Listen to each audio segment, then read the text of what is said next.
Hey, hey!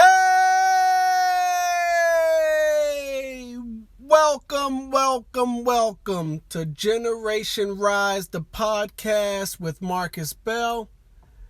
Thank you so much, Rise family, for coming in and checking me out again today. I really do appreciate your time. Listen, I was going through some things this week and I came across a video clip from the Alabama University football team head coach, Nick Saban. And in this particular clip, he made a statement in which he said the two most compelling or the two most important words when evaluating talent are and but. And but.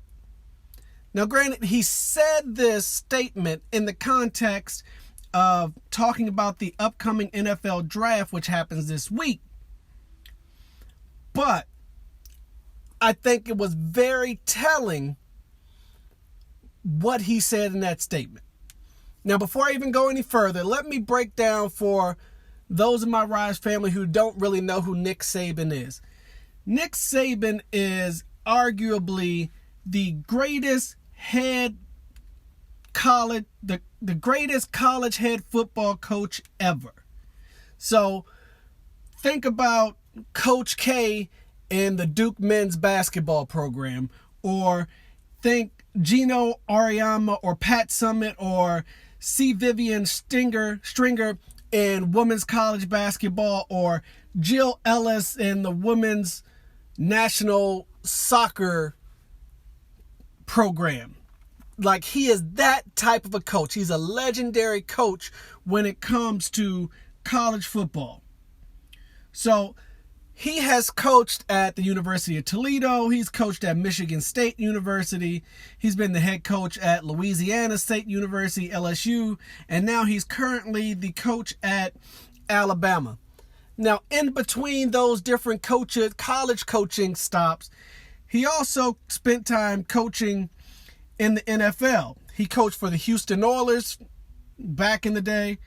He was the defensive coordinator for the Cleveland Browns. And he also was the head coach of the Miami Dolphins for a couple of years. So he's had experience on both the college level and the NFL level. In college, he's won a total of 7 national championships. He has consistently put guys that he's coached in the NFL, and he has consistently been able to attract the top talent from high school into his Alabama program. So his experience in and of itself speaks for itself. And as a coach, and his experience also gives him a unique insight into the draft process, because as you're an NFL coach, he's gone through the NFL draft process 8 different times because he spent 8 years in NFL. So he's very keen in terms of what it takes to evaluate the talent, what it takes to get somebody to the next level, and what it takes to really get somebody to succeed at the college level and into the NFL level. So, what I want to talk to you about this statement is that when he went on in the clip, he said that he tells all of his guys, don't give anyone a reason to say but about you. And it made me think about a Bible verse that says, in everything, set them an example by doing what is good. In your teachings, show integrity, seriousness, and soundness of speech that cannot be condemned, so that those who oppose you may be ashamed because they have nothing bad to say about you. Right? So make sure that in the things that you are doing, you're doing the right thing so that people really only have good things to say about you. So that when people start talking bad about you, people can realize and know that it's made up, that it's not true because it does not fit who you are. So in this clip, Nick Saban used an example of a defensive back. So a cornerback or a safety in college football. And this particular defensive back is getting evaluated for the NFL draft. So he goes through this example where he talks about the coaches talking about he has quick feet, he has good change of direction, he has good long speed, good ball skills, good playmaking abilities, and he graduated from school. He's a good person. He's a natural leader. He's a presence in the locker room. Then he says, take a look at that same prospect with the same skill set, the good feet, change of direction, long speed, ball skills, all of that stuff, the talent aspect of him in football, and then say, add to it, instead of saying and, you say, but he had some domestic issues. He's been arrested. The strength coach doesn't like him. But all of these things, and then it starts to take away from the value of that particular player. So it comes down to the question, who do you want to play on your team? Do you want an athlete, a football player, basketball player, and this is men or women, whatever? Do you want the person that has the ands, or do you want the person that has the buts? Now, what's also noteworthy about this is that the and or the but is not necessarily reflective of the talent. So it's not necessarily reflective of how that person plays football, or how that girl is able to do her gymnastics routine, or how this woman is able to play basketball or soccer or whatever the case may be. The and or but is not reflective of the talent, but it can significantly impact where that person goes. So if we're talking specifically about football, it can significantly impact where that player goes in the draft. So if a player has a bunch of ands attached to his name, it's likely that that player will go a little higher in the draft. But as soon as we start to get to the point of adding buts to a player, then that person may go from a first-round draft pick to a third-round draft pick, or from a fifth-round draft pick to not getting drafted at all. So it is very important that, my Rise family, you do all of the things that you can do to be the best version of yourself at all times. Now, I personally believe that this principle, this and or but principle, translates well beyond the NFL, well beyond the NBA, WNBA, soccer. It translates to pretty much anything that you're going through. It translates to so many different levels of life. So we talked about the professional angle in the NFL, but when I think about my Rise family, a lot of my Rise family are high school athletes, right? So my high school athletes are one of two things. They're either oftentimes trying to get recruited to go play whatever sport it is at the next level in college, or they're looking to actually get in to a college, to be accepted into a college.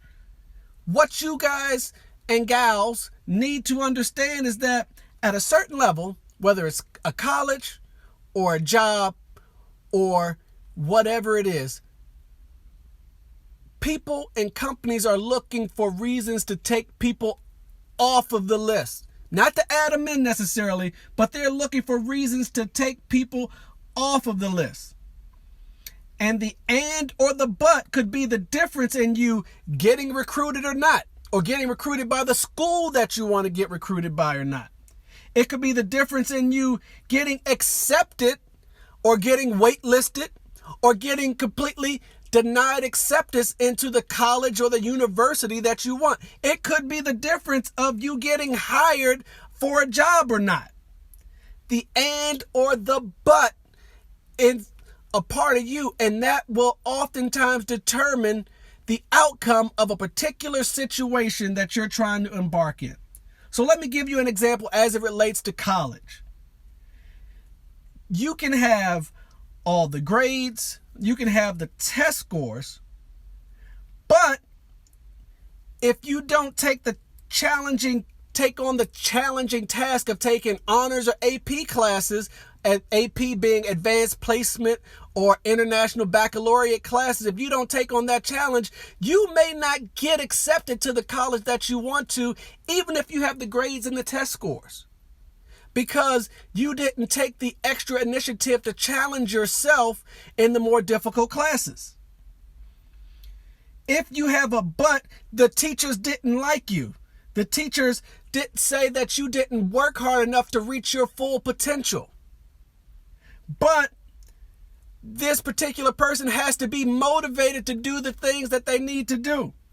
But this particular athlete or person barely got by academically in high school. We want to do everything that we can, Rise family, to change those buts to ands.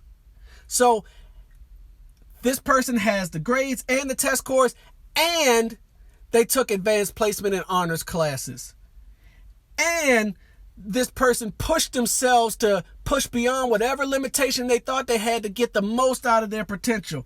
And this person is self-motivated, is a hard worker, has the work ethic to do anything that they set their mind to.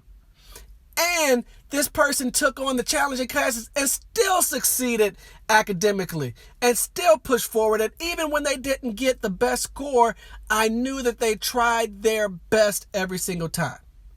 When we get to the point of people saying more ands than buts, then we're going to get to the point where more people want to be around us. More people want to help us. More people would want to hire us or want us to be a part of their program, would want to recruit us, would want to take you over anybody else that they come across.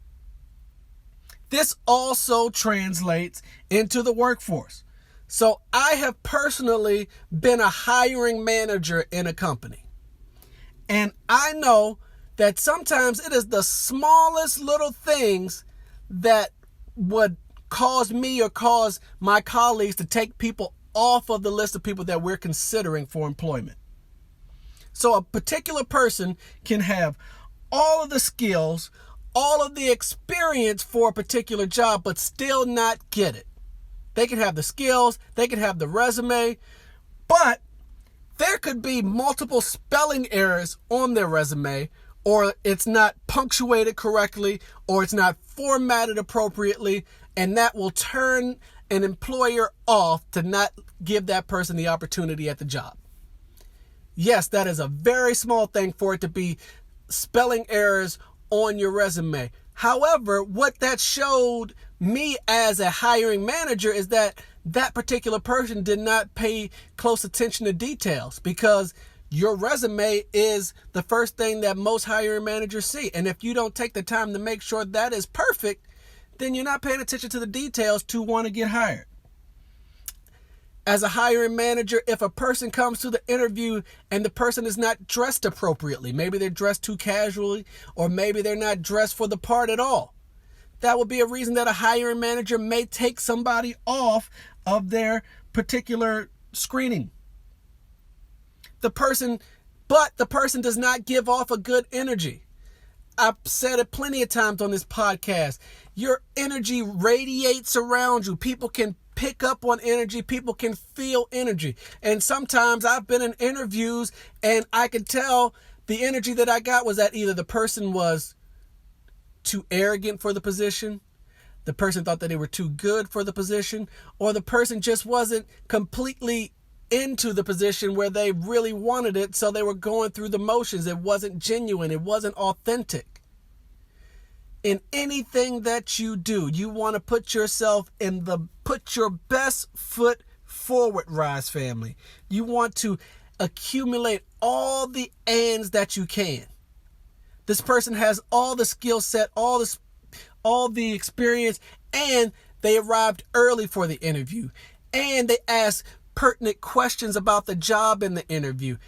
And this person showed that they were willing to learn, that they were quick to learn, that they were smart, and they were willing to help others, and that they showed that they were a leader and how they were able to display their leadership qualities around other organizations.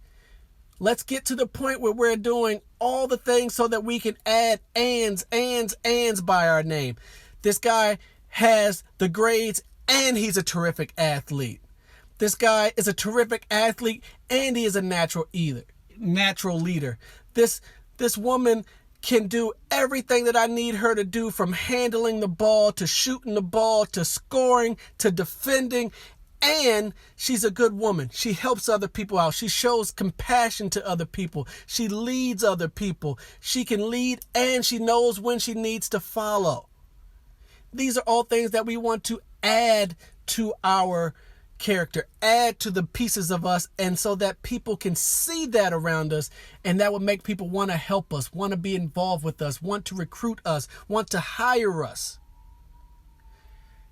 Rise family, I cannot tell you how pertinent and how important the and or the but is by your name. I encourage you to start now to evaluate and make the necessary changes that you need to make, so that when people think about you, when people talk about you, when people write about you, they write about you with the ands and not the buts. The ands and not the buts. Thank you so much, Rise family, for coming in and checking me out again today. I truly do appreciate your time. I appreciate your support.